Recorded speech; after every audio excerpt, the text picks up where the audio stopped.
Baik, bismillahirrahmanirrahim. Assalamualaikum warahmatullahi wabarakatuh. Selamat berbahagia dan bersemangat untuk kita semua. Puji syukur kita panjatkan kehadirat Allah Subhanahu wa Ta'ala, Tuhan yang Maha Esa. Kita bisa berkumpul lagi di pertemuan 6 yang membahas tentang analisa data berkala untuk materi statistika. Materi tentang analisa berkala adalah materi terakhir yang disampaikan kepada seluruh mahasiswa sehingga untuk selanjutnya kita akan masuk kepada UTS dan kuis serta kita akan membuat makalah sebagai salah satu tugas UAS. Teman-teman diharapkan tetap menjaga protokol kesehatan dengan rajin mencuci tangan, menggunakan masker, serta menjaga jarak. Pembelajaran jarak jauh yang disampaikan oleh pihak kampus adalah salah satu cara untuk memutus mata rantai penyebaran COVID-19 di lingkungan kampus dan Indonesia pada umumnya. Kita doakan agar semua sehat dan diri kita juga ikut sehat. Mudah-mudahan di semester selanjutnya kita bisa kembali berkoordinasi secara langsung. Kita masuk ke materi analisa data berkala.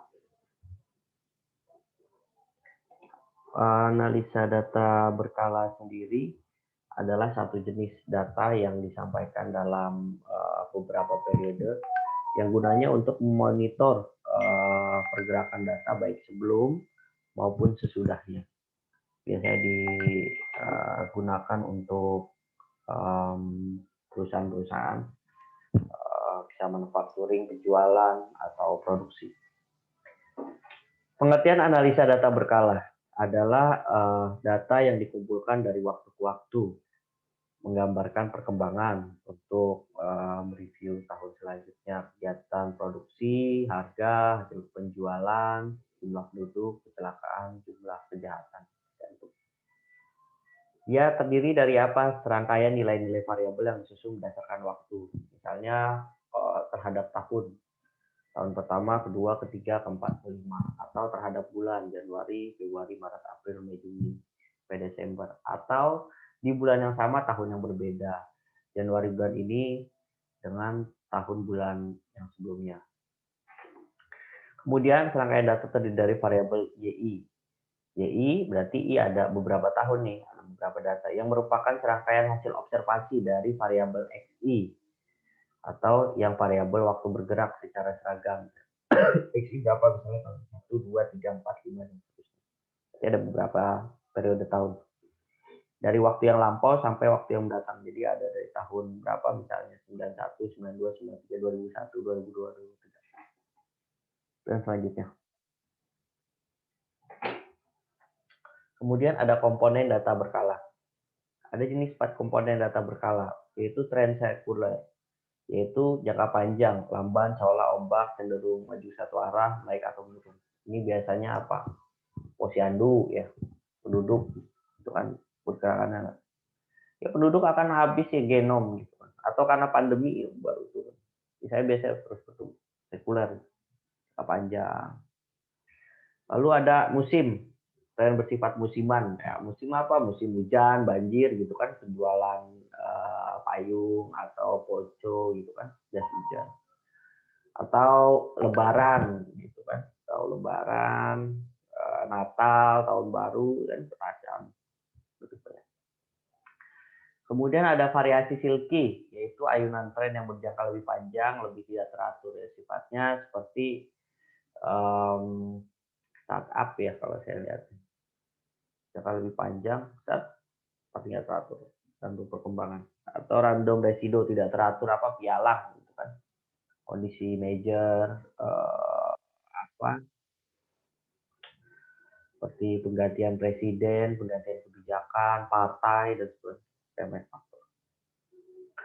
Kemudian komponen deret berkala sebagai bentuk perubahan. Gerakan variasi dari data berkala terdiri dari 4 komponen, yaitu gerakan tren jangka panjang, sekuler, long term, yang tadi garis kurva halus, ya, halus secara umum, meliputi gerakan namanya 10 tahun atau lebih ya.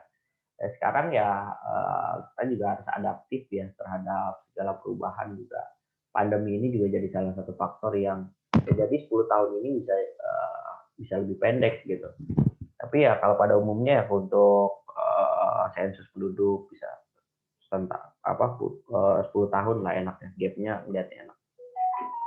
Terus garis rem sangat berguna untuk membuat ramalan forecasting ya. Misalnya sensus penduduk, berarti kan dengan sensus nanti kita bisa forecast apa untuk program KB. Berarti ini penduduknya melebihi estimasi dari 10 tahun. Nanti kan ketahanan pangannya terganggu, stabilitas ekonomi terganggu, itu makanya kan ada program KB-nya di forecasting berapa. Kalau melebihi berarti digalakan lagi program KB-nya. Menekan jumlah penduduk. Ya mungkin kalau di Jepang kebalikannya karena jangka panjangnya nggak ada yang menikah ya diharapkan pada menikah anak dan sebagainya. Jantung kebutuhan dari misalnya government gitu kan. Kedua gerakan cycles, cycle movement or variation kan. Gerakan variasi jangka panjang sekitar garis tren berlaku data tahunan. Berulang 3 sampai 5 tahun, atau 5 tahun atau lebih. Ya misalnya kita bandingin Natal itu kan tiap tahun ya. Tapi periodiknya tiap apa? Kalau ada yang modelnya pakai tahun, kalau dia periodik misalnya Lebaran ketemu Lebaran, Mei ketemu Mei gitu. Tahun baru ketemu tahun baru, Natal ketemu Natal ya kan. Tahun ini dan tahun selanjutnya itu tidak akan berulang.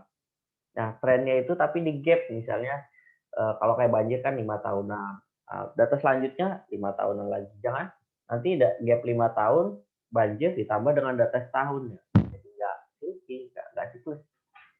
Variasi silke berlangsung lebih dari setahun dan tidak pernah pada pun memperlihatkan pola yang tertentu mengenai gelombangnya. Nah, nanti kan misalnya tahun ini, tahun selanjutnya, tahun kedua, tidak pernah variasi itu pun memperlihatkan pola yang tertentu. Nah, lihat lagi bisa tahun ketiga. Kan sekarang udah adaptif jadi. Di pandemi, ya lebaran kemarin, dengan lebaran tahun ini, dengan lebaran sebelum pandemi, beda-beda. Kemudian sirkli lebih dari setahun tidak pernah pada memperlihatkan pada tertentu. Sirkli sebenarnya umum lebih pada recovery, kemakmuran, prosperity, kemunduran, resesi. Ya ini bisa jadi pada kaum-kaum startup gitu, para pengguna startup kan yang menggunakan teknologi informasi. Selama new thing, banyak makmuran, bakar duit dan sebagainya. Terus setelah ada pesaing bisa saja depresi, recovery, terus dia bikin produk baru kan. Cara-cara baru, ya, kemudian dia bisa resesinya bisa langsung anjlok, bisa langsung bubar, atau dia bisa survive lagi menuju balik lagi ke makmuran. Itu selalu modeling yang adaptif itu yang sekarang seperti itu. Lebih kepada gimana bisa menembus recovery sampai ke prosperity. Selalu prosperity ya sampai kayak Gojek kan bisa jadi unicorn dan sebagainya, Alibaba dan sebagainya.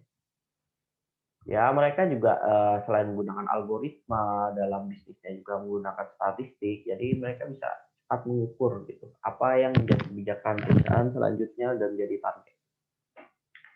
Kemudian variasi musiman seasonal. Seasonal tadi hujan, matahari, terus Natal ya kan. Gerakan variasi random.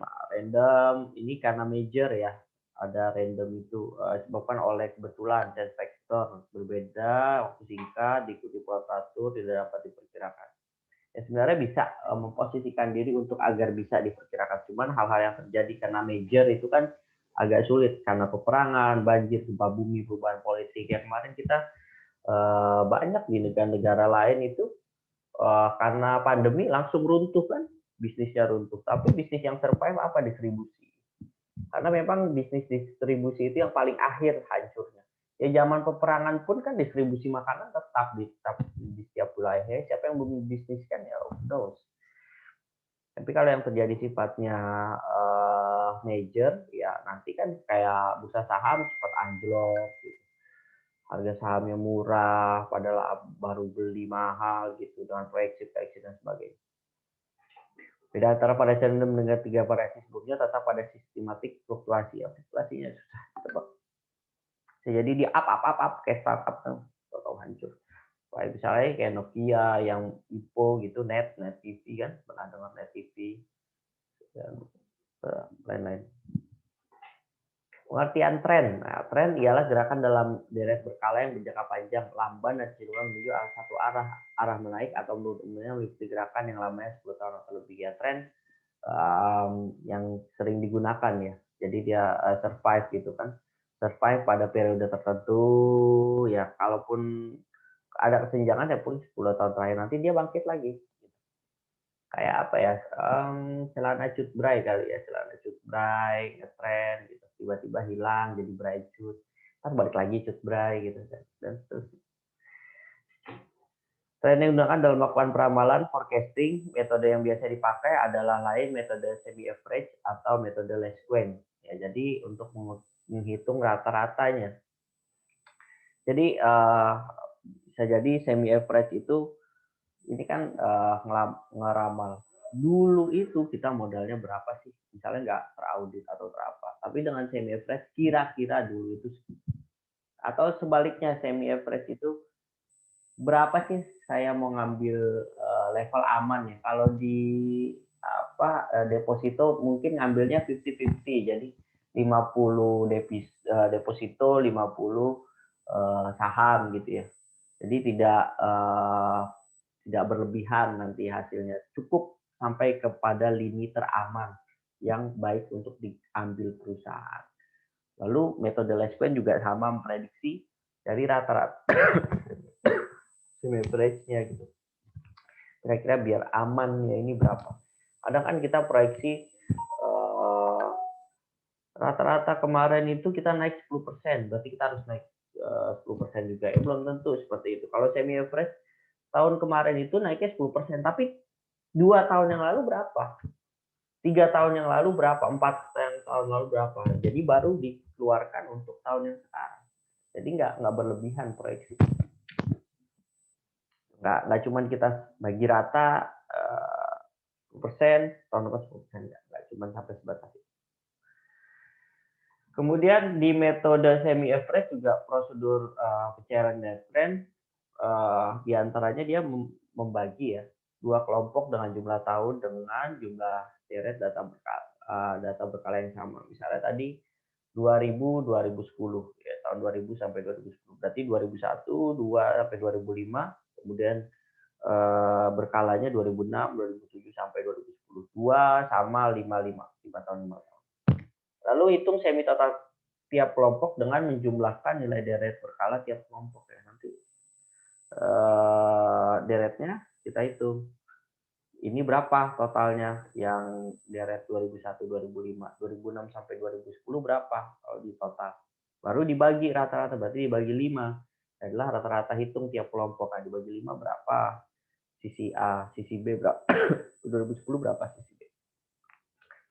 Kemudian untuk menentukan nilai tren linear untuk tahun-tahun tertentu dapat dirumuskan sebagai bentuk Yankee sama dengan alfa 0, ke 0 ditambah beta X. Alfa apa sih beta X? X itu ya tahun gitu. Nah, ini alfa adalah rata-rata Yankee. Jadi rata-rata pada kelompok 1, rata-rata 2000 sampai 2005 gitu. Y2 pada kelompok 2, rata-rata 2006 sampai 2010. Baru nih Y2 dikurang Y1 dibagi jumlah data. Ya jumlah datanya berapa N? Berarti tadi N-nya 10 kan? Karena 10 tahun jadi bagi 10. Kemudian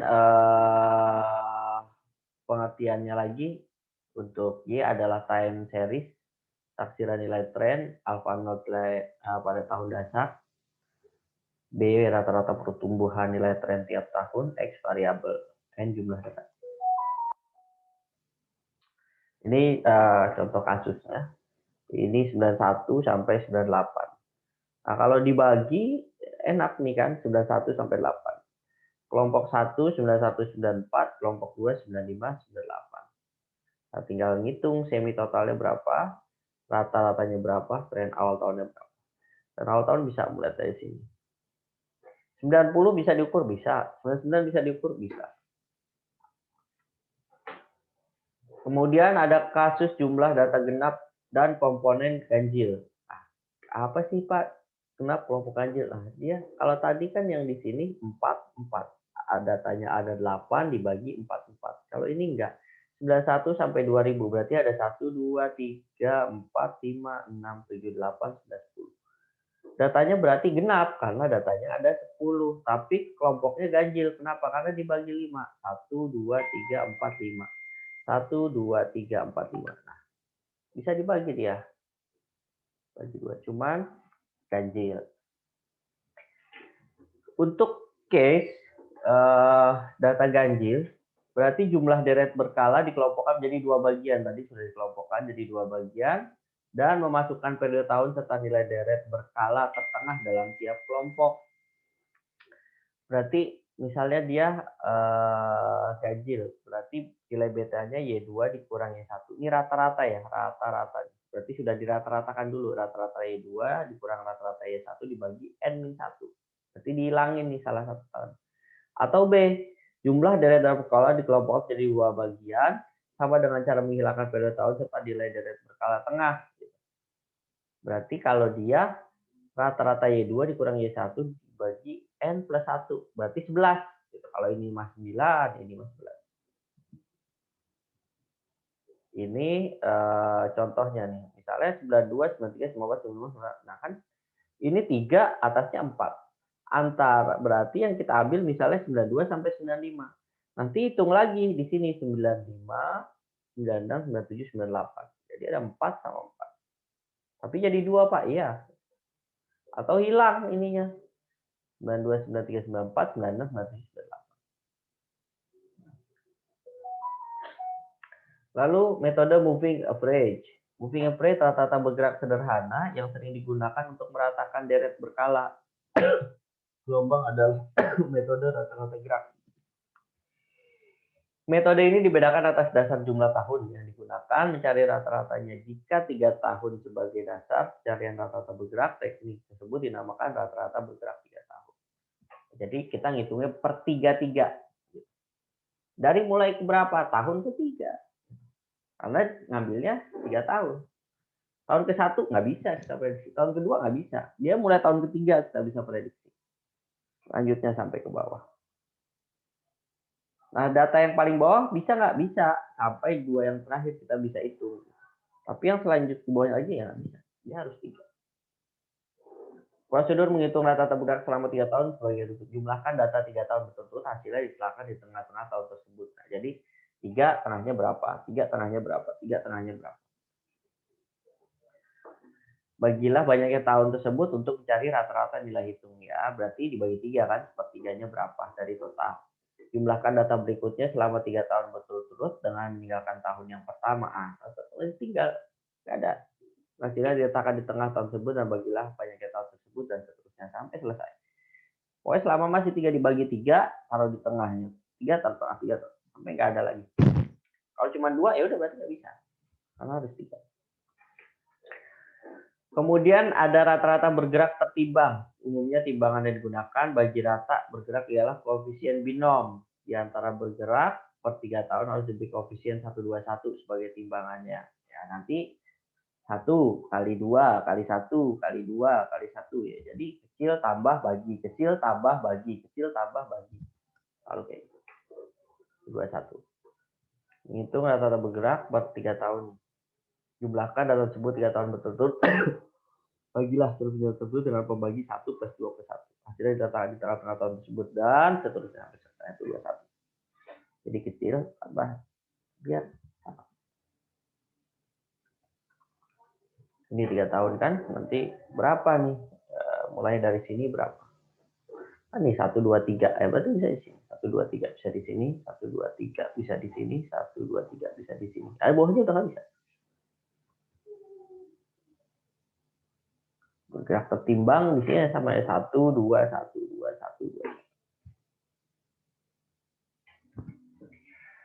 Kemudian ada metode least squares.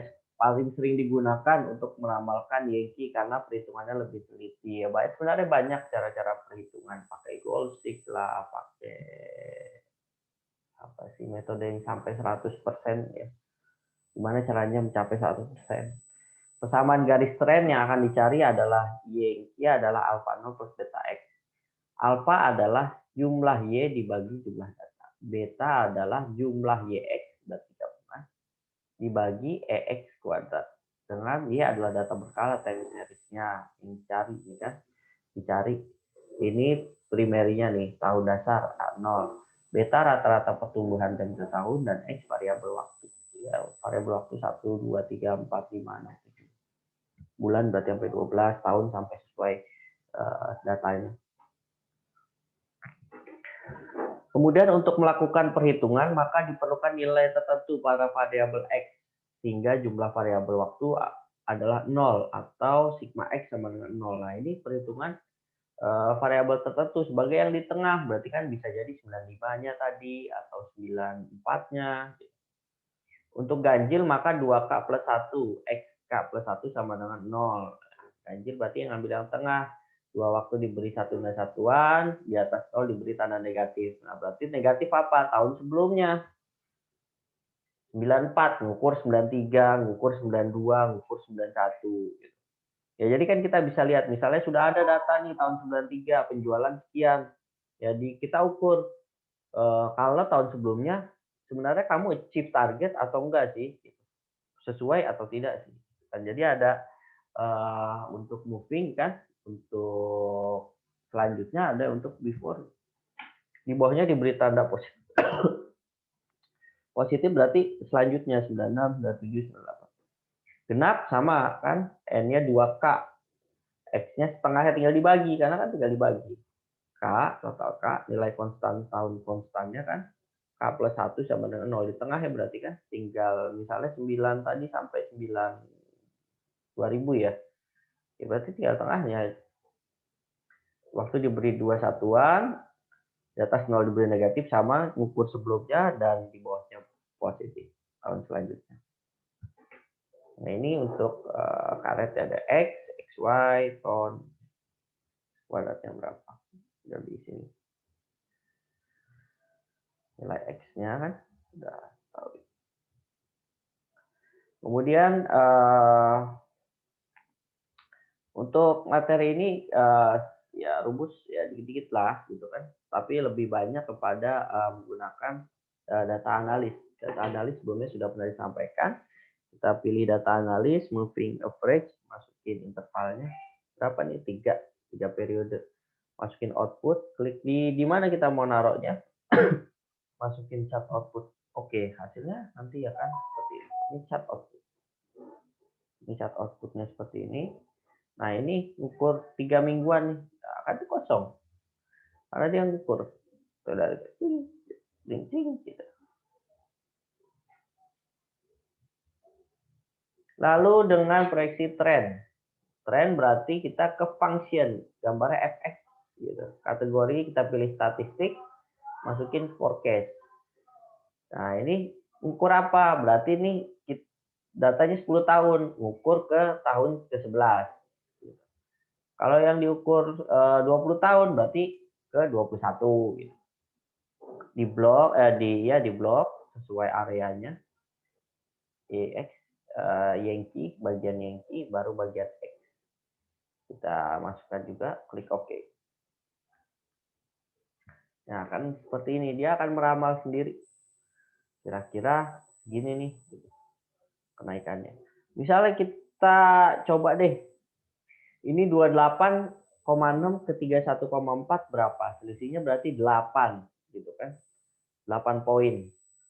Nah, 31,4 ke 32 berapa? 8 juga. Bisa jadi sama, oke. Lalu 29,7 ke 6 berapa? Ini 9. Nah, ini kok ini 8, Pak. Gimana? Ya namanya dia meramal. Dia berdasarkan jumlah. Lah ini Pak 0 sama. Ngapa ini jadi 8?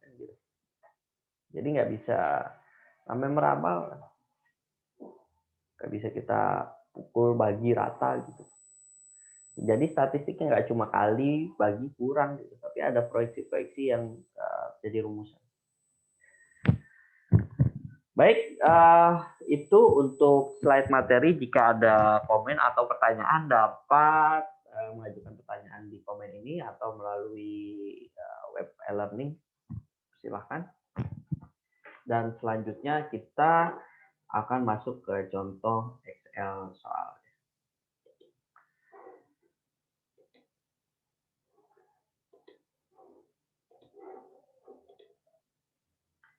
Ini untuk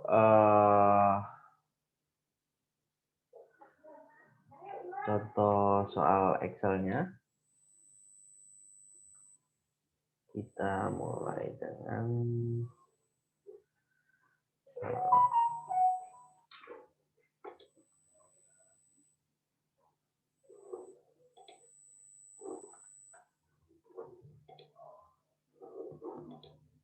jadi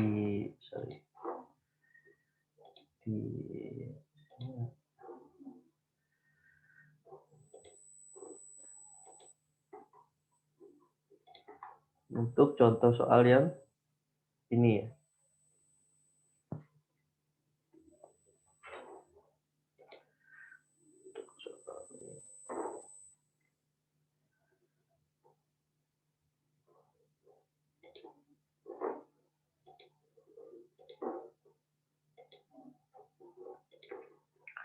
Jadi kita ukurkan Yankee sama dengan alpha plus beta X. Alpha sama dengan 149,5. Dia membagi di kelompok pertama. Kemudian ada beta, dia membagi di kelompok dari total semi average dibagi 4 lagi. Kenapa 4? Karena setiap datanya pembaginya 4. Nah, sudah dapat ini. Nah, kita kan dapat ini nih. Masukin ini masing-masingnya 14. Alpha udah dapat masing-masing alpha. Lalu dapat masing-masing beta. Dan tentukan tahun setengahnya. Nah, dia tahun setengahnya di sini. Tahun ke 0. Di tengah. Tahun ke 0. Kemudian yang data tahun sebelumnya dibuat minus. Tahun setelahnya dibuat. Jadi kalau digambarin seperti ini kalian sudah agak bayangkan. Ini total bagian A, ini total bagian bawah. Ini pembagi dibagi 4. Itu untuk data yang modelnya genap-genap. Lalu bagaimana yang modelnya genap ganjil? Nah, ini tahun ke nolnya sama di 94. Tahun ke 0. Nah, kita tinggal tentukan yang atasnya lagi. Dan bawahnya lagi sama. Kita sudah dapat nilai alfanya. Terus dapat betanya sudah dapat. Berdasarkan rata-rata. Kita udah bisa ngukur tahun yang sebelumnya berapa, tahun sesudahnya berapa. Beta X-nya tinggal kita masukkan nilai masing-masing. 106, masuk 106, 28. Kemudian ada yang ganjil. Nah, tadi ganjil kan ada 2 model. Yang pertama 95-nya di double. Nah, 95 ini di double. Ada yang 95-nya hilang, 94 langsung 96. Untuk model pencariannya masih sama. Sini tinggal kita buat. Ini tumben ini kan mulai betanya ternyata minus. Rata-rata minus. Masukkan ini masih sama, total masing-masing penjumlahannya. Kemudian semi average-nya pembaginya sama masih. Ini baginya 3, berarti kan ada 3 tahun. Baginya 3 tahun. Kita ngukur ke atas sama bawah. Ukurnya berapa? Oke. Nah, ini 3, 4, 5, 1 ya. 1, 2, 3, 4. Dipengaruhi jumlahnya.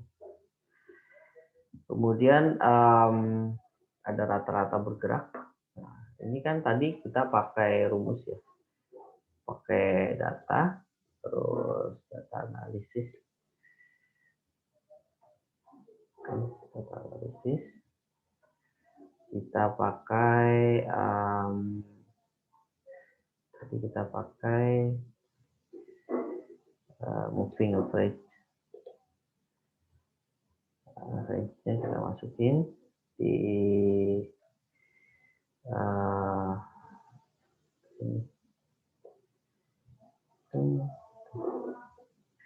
Intervalnya berapa? Tadi kan kita mau masukin mainan yang per 3 tahun. Sekarang kita masukin intervalnya per 3 tahun.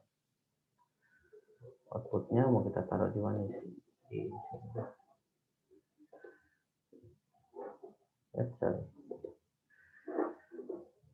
Analisnya tadi. Kita catat outputnya.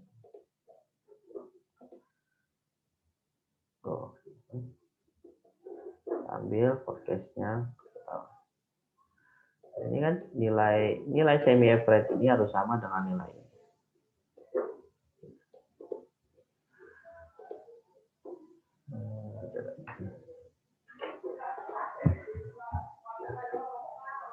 Kemudian ada bergerak tertimbang. Gerak tertimbang berarti sama ya, masih rata-rata. Sampai rata-rata di sini. Nah, dia nggak bisa ngukur nih atasnya, nggak kelihatan. Karena apa yang diukur kan 121. Yang bisa ngukur sini mulai masuk sini. Sini bawahnya nggak bisa, nggak ada sisa. Nggak ada yang bisa dicari yang sini. Atas sama ini nggak bisa. Selama dia masih bisa pembagi 3 ya masih bisa diukur. Kalau nggak ada nggak bisa. Kemudian ada trend linear. Jadi ya tetap dimasukin ini tahun ke nolnya sana atas bawah sama kan. Nah, cuman kita menentukan sigmanya nih kan. Sigma n-nya berapa dari sini jadi 7 ya, 7 data kan 2. Nah ini nilai betanya dimasukkan di sini, terus untuk X tahunnya juga dimasukkan. Yang less square-nya juga nih, contoh yang kedua ini juga masih sama tahunnya, tinggal dimasukkan. Cuman ini kan tahun ke nolnya dihilangkan 1 tahun yang atas. Masukkan nilainya sama masih model. Nah dia ada di sini ada forecast. Nah ini kan di total menurut perhitungan Excel dia di forecastnya segini. Nah ini dia di forecast di tahun ke-8 gitu kan. Pakai yang forecast linear. Forecast linear di view ya. Formula ini kita ambil yang statistik. Nah, baru pilih forecast linear. Itu kan nilai X-nya mau ke berapa? Ke 8 berarti di sini kan tahun ke-8. Ringkinya ini dimasukin. X-nya juga dimasukin. Oke, gitu kan. Dia akan mengukur total forecastingnya berapa. Kemudian ini untuk yang forecasting model sesuai di slide ya, sama ini model statistik.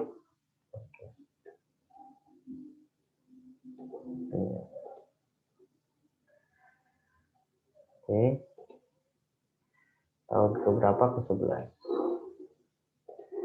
Misalnya ini.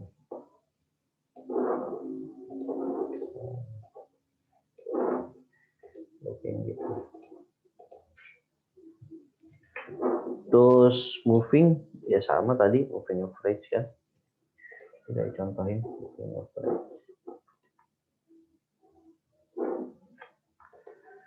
Analis moving average. Kita masukin data ya.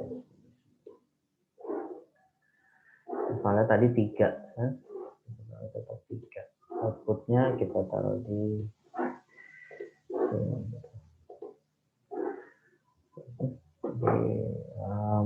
sebenarnya rata-rata hitung ini kita jumlahin dulu pakai Excel gitu kan. Baru kita cocokin dengan moving average-nya sesuai atau enggak. Oke, mungkin itu aja yang dapat saya sampaikan untuk contoh soal dan materinya. Terima kasih teman-teman sudah kita sibuk selama 6 pertemuan ini. Nanti kita masuk lagi di presentasi. Semoga teman-teman bisa membuat masalah yang bagus. Saya sampai sekarang belum ketemu jurnal yang bagus untuk saya angkat ya. Pengen harapannya setiap ini ada solusi untuk ngejurnal bagus ya. Cuman targetnya memang berbeda. Lebih semangat untuk pembuatan makalahnya karena untuk dasar nilai UAS.